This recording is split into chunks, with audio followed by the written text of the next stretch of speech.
5 de abril de 1982, las fuerzas soviéticas en Afganistán lanzan una operación a gran escala para destruir la base estratégica de los muyahidines en el remoto asentamiento de Rabat-i Jili. Durante las primeras horas de la mañana, más de 80 aeronaves llevan a cabo un letal ataque aéreo seguido del desembarco de 600 soldados para un asalto terrestre.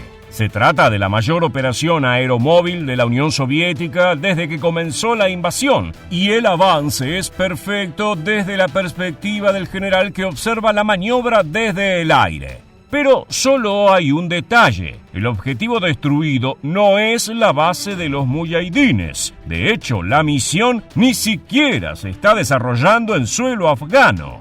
En este nuevo video de aviación militar conoceremos la historia de la Operación South, el fatídico día en que las tropas soviéticas invadieron Irán por error y tuvieron que hacer frente a un enorme fracaso luego de destruir una fábrica. Todo comenzó con la invasión de Afganistán en diciembre de 1979, donde los soviéticos se encontraron en una situación de combate algo inusual. Las fuerzas del Ejército Rojo que ocuparon aquel país estaban perfectamente entrenadas según los estándares de la Unión Soviética y eran por demás superiores a sus rivales. Sin embargo, rápidamente se hizo evidente que no estaban preparadas para el tipo de batalla que tenían que pelear en ese territorio.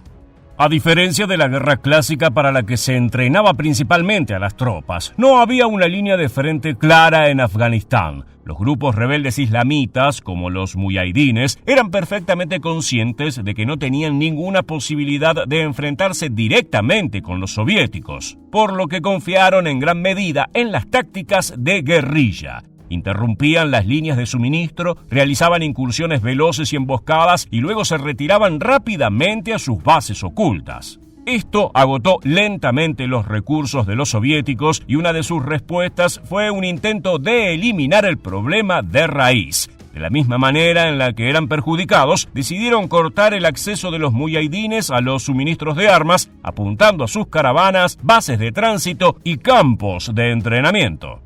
Una de las más importantes de estas bases estaba ubicada cerca del asentamiento abandonado de Rabat-i Jili, justo en el cruce de la triple frontera entre Afganistán, Irán y Pakistán. La inteligencia militar soviética recibió los primeros informes sobre ese lugar a principios de 1982, donde se aseguraba que estaba compuesto por almacenes con armas y municiones, así como grandes cantidades de droga que los muyahidines intercambiaban por armamento con sus vecinos.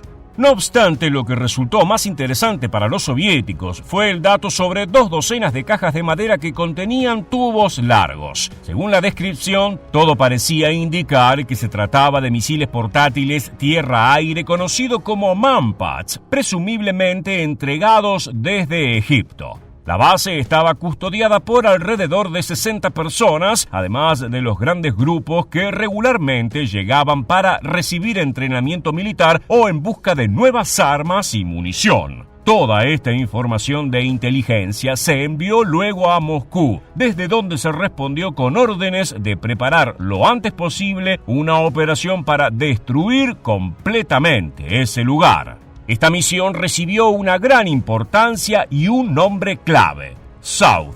Debido a su relevancia, todos los preparativos se completaron en total secreto, sin ninguna participación de aliados como el ejército afgano o la agencia de inteligencia de ese país. Acorde con el plan, la operación comenzaría temprano en la mañana del 5 de abril de 1982 con un ataque aéreo de 12 cazabombarderos Sukhoi Su-17 para suprimir las defensas aéreas de la base, así como la guardia exterior. Esta aeronave, introducida en la década del 70, tenía un rango de combate de más de 1.100 kilómetros y podía transportar 4.000 kilos de misiles, bombas y cohetes para causar un daño devastador. Inmediatamente después se enviarían helicópteros con las tropas de asalto cuya tarea sería capturar y eliminar los restos de los soldados muyahidines en el interior, destruir los almacenes de drogas y armas y apoderarse de los Manpads. Se utilizaría una fuerza de 600 hombres y un total de 79 helicópteros, 61 Mi-8 y 18 Mi-6. El Mi-8 es un helicóptero de transporte que también puede realizar tareas como artillero. Esa versatilidad sería muy útil en la misión soviética contra la base enemiga. Además de una tripulación de 3 hombres, podía sumar 24 pasajeros más para el asalto, mientras otras unidades atacarían desde el aire con sus diferentes misiles y la ametralladora de 12,7 milímetros. Por su parte, el Mi-6 era un gigante que se utilizaría para transportar contenedores destinados al reabastecimiento de combustible. Su compartimiento de carga, con 12 metros de largo, 2,65 de ancho y 2,5 de alto, permitía también acomodar 61 asientos plegables para tropas o 41 camillas si se lo necesitaba para funciones médicas. Otro polifuncional soviético. Como si todo esto fuera poco, los soviéticos también destinaban una de sus mejores aeronaves de combate para participar como bandera en esta fundamental operación. El veloz y poderoso MiG-23, un caza desarrollado como respuesta al F-4 Phantom estadounidense. Este ofrecía una mayor carga útil, autonomía y potencia de fuego que sus antecesores, con capacidad de interceptación más allá del alcance visual gracias a sus avanzados sensores. Además, su velocidad máxima es de 2.500 km por hora y puede equiparse con una gran variedad de armamento. 8 de estas aeronaves se sumaban al equipo de la misión, que finalmente cerraba su lista de necesidades con un Antonov AN-30 para el transporte del general Tabunchikov, quien debía supervisar la operación desde el aire. Llegó el día marcado y a las 6 de la mañana el helicóptero de mando despegó rumbo al objetivo con el coronel a bordo, el hombre designado a comandar el ataque. El resto de las aeronaves debían seguirlo en intervalos de tiempo específicos. El reloj marcaba las 6:40 cuando 2 Su-17 encontraron la base de Rabat-i-Gili y la marcaron con 4 bombas luminosas lanzadas con paracaídas. En los siguientes 15 minutos, una docena de cazabombarderos atacaron el lugar con bombas y misiles. Fue entonces cuando algunos imprevistos comenzaron a combinarse con errores ridículos para hacer de la Operación South un desastre. Lo que sucedió fue que las bombas luminosas con paracaídas se lanzaron aproximadamente a 400 metros del objetivo, lo que no fue un gran problema para los pilotos de Su-17 que estaban familiarizados con el área. No obstante, cuando se completó el ataque aéreo y los helicópteros se acercaban al área, el viento del desierto se había llevado las bombas mucho más lejos del objetivo, directamente a territorio iraní. El helicóptero líder, con el coronel Aprielkin, vio las bombas luminosas y se dirigió hacia ellas, llevando a todo el grupo por detrás. Después de un corto tiempo, el piloto de esa aeronave notó que parecía haber cruzado la frontera de Afganistán, pero Aprielkin insistió en continuar el vuelo más allá de sus comentarios. Mientras tanto, otro de los helicópteros informó que habían descubierto una carretera asfaltada que no estaba indicada en sus mapas. Había un autobús que conducía pacíficamente por la carretera, pero lo más extraño de todo eran los postes de madera a lo largo del camino. Un detalle tan insignificante decía mucho, ya que la madera era extremadamente escasa en el desierto afgano y valía su peso en oro. Si esto fuera Afganistán, esos postes habrían sido cortados hace mucho tiempo. De todas maneras, en el momento en que los pilotos se dieron cuenta de eso, también se encontraron con una construcción delante de ellos que coincidía con la descripción de su objetivo. Había almacenes en el centro con torres de vigilancia a los lados y el coronel Aprielkin tomó la decisión de ejecutar la operación de asalto.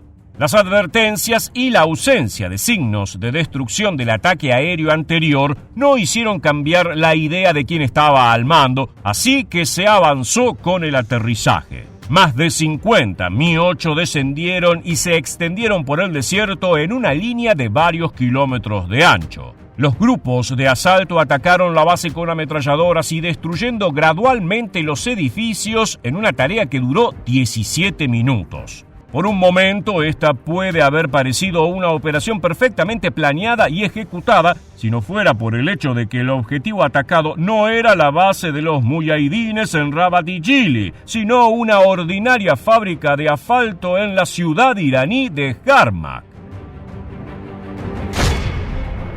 Afortunadamente, en ese horario la fábrica todavía estaba cerrada y no tenía trabajadores en el interior. Las únicas dos víctimas del poderoso ejército soviético fueron dos desafortunados guardias de seguridad. Al darse cuenta de lo que estaba pasando, el AN-30 que supervisaba el operativo se comunicó con el grupo de helicópteros y les confirmó que se encontraban a 12 kilómetros del objetivo. Además, estaban en territorio iraní, por lo que debían evacuar las tropas de forma urgente. El mensaje fue recibido, pero en ese mismo instante aparecieron en la escena aviones F-4 Phantom de Irán que comenzaron a disparar contra los soviéticos. 2 helicópteros fueron destruidos, mientras que varios otros sufrieron daños. Afortunadamente, no hubo más bajas humanas. No mucho después llegó un batallón motorizado iraní y se detuvo en la zona de aterrizaje de las aeronaves soviéticas para repeler a los invasores. De todas formas, para ese momento la mayoría de las tropas de asalto ya habían sido evacuadas, mientras que el resto tuvo que abandonar rápidamente el territorio a punta de pistola. Algunos de los soldados debieron dejar el lugar a pie y tardaron 5 horas hasta poder encontrarse con el resto de sus compañeros cerca de la base de Rabat y Jili, ya que todavía tenían una misión que cumplir. A las 12:30, el grupo de asalto completó el reconocimiento y se puso en contacto con el grupo de ataque aéreo. A las 14:30, los Su-17 realizaron un segundo ataque aéreo en la base de los muyahidines y recién a las 15 horas las tropas lanzaron su ataque.